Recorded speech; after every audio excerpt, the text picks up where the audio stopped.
Am avut ocazia să particip la Christian Leaders Fellowship, la această întâlnire cu pastorii, la care a vorbit pastorul Oxu Park, și am fost foarte impresionat, în primul rând, de pasiunea pe care acest om al lui Dumnezeu, pastorul Oxu Park, o are pentru vestirea Evangheliei și pentru lucrarea lui Dumnezeu.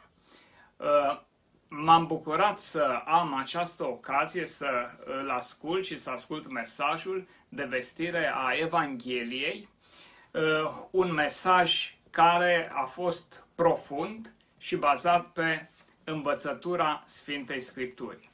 Apreciez modul foarte clar, foarte biblic și foarte practic de prezentare a Evangheliei.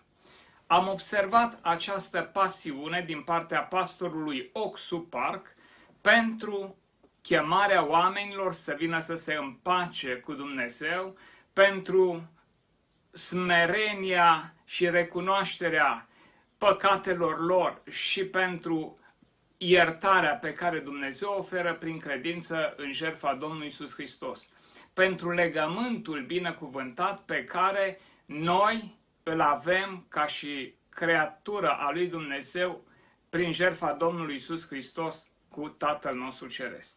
Așadar, am apreciat profunzimea biblică și profunzimea practică și de asemenea am apreciat actualitatea mesajului.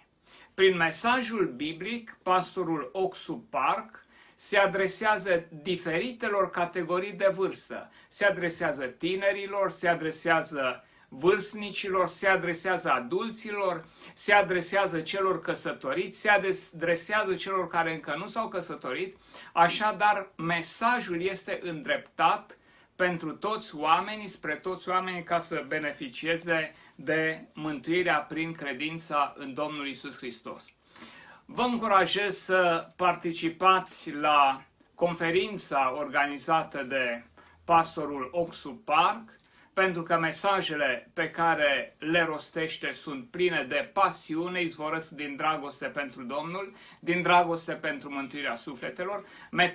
Mesajele sunt biblice, sunt profunde și sunt actuale. Dumnezeu să binecuvinteze lucrarea sa și să-l binecuvinteze pe pastorul Oxu Park.